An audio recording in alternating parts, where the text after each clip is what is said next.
भोले बाबा के जयकारा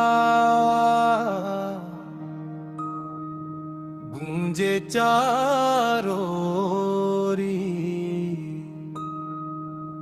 जटा से बहे गंगा जी, लागे छवि अति न्यारी। हर हर महादेव बोलो, मिट जाई दुख सगरी।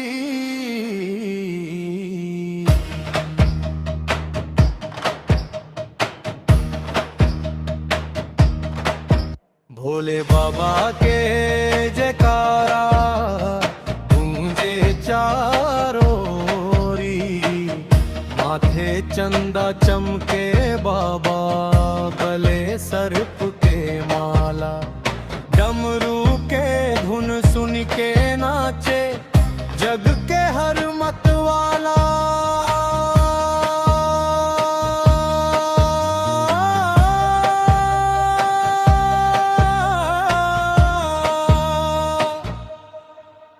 कैलाश पर बैठल बाड़े त्रिपुरारी दयाधारी, भोले बाबा के जयकारा गूंजे चारों ओरी।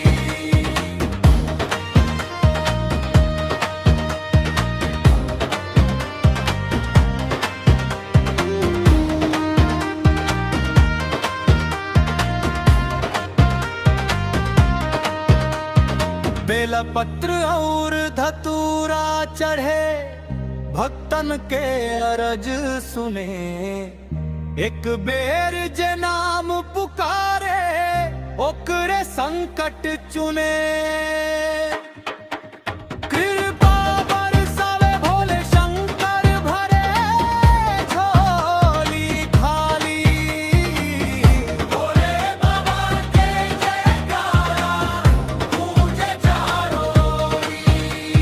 सावन महीना पावन लागे, कांवड़िया गीत सुनावे, बम बम भोले के जय घोष से धरती अंबर गावे।